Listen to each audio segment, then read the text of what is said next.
मंगलौर विधानसभा उपचुनाव में बसपा प्रत्याशी ओबेदुर रहमान उर्फ मोटी ने कहा है कि वह विकास के मुद्दे को लेकर जनता के बीच में है। उन्होंने कहा है कि उन्हें सर्व समाज का अपार समर्थन मिल रहा है और मंगलौर विधानसभा की जनता का जिस तरह प्यार मिल रहा है उससे विपक्ष परेशान है। लोकसभा व विधानसभा चुनाव में अंतर बताते हुए कहा, दोनों चुनाव में काफी फर्क होता है। लोकसभा चुनाव में भले ही मंगलौर विधानसभा से कांग्रेस की जीत हुई हो, लेकिन विधानसभा चुनाव में ऐसा बिल्कुल नहीं होगा।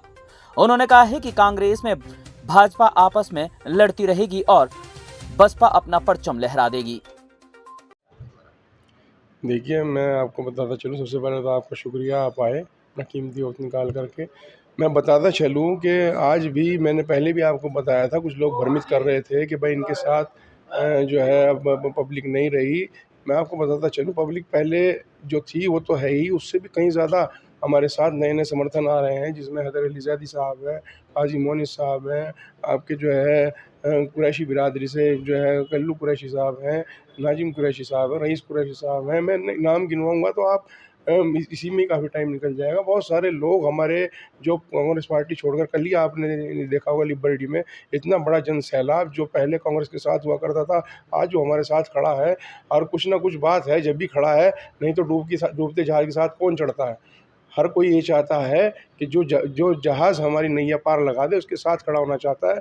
तो आज वो कहीं न कहीं मुझे उसमें मेरे उस रूप में उस चीज़ को देख रहे हैं। और मैं पूरा उनसे वादा करता हूँ कि जो भी उनकी परेशानी है, जो भी उनकी दिक्कत है, उसके लिए मुझे कहीं पर भी जाना पड़े, कुछ भी करना पड़े, मैं पीछे नहीं हटूँगा।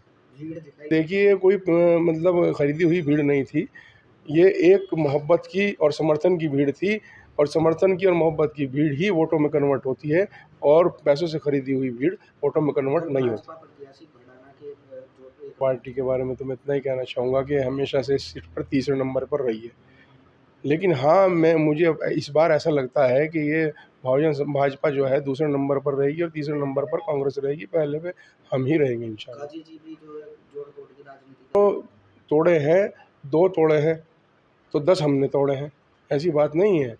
अगर 2 गए हैं तो 10 आए हैं, तो जो है अब आप देख लीजिए, हमें 8 का फ़ायदा है ऑलरेडी उनसे। लोकसभा चुनाव is a different thing. Lok Sabha चुनाव में एक अलग जनाधार होता है, लोग, और विधानसभा चुनाव में अलग जनाधार होता है। आप पिछले का पहला रिकॉर्ड अगर उठा लें, 2019 का उठा लें, 2014 का उठा लें, उस वक्त भी यहाँ लोकसभा में जनाधार कम मिला था, क्योंकि लोग सेंट्रल गवर्नमेंट को पसंद नहीं करते। इस वजह से लोग वोट उसके खिलाफ वोट डालते हैं, वो उस पार्टी को वोट डालते हैं जिन्हें उन्हें लगता है, चाहे वो, अब आपने देखा होगा बिजनौर में चंद्रशेखर जी को वोट डाल दिया सबने, उन्हें लगा कि भाई ये उसको हरा रहे हैं।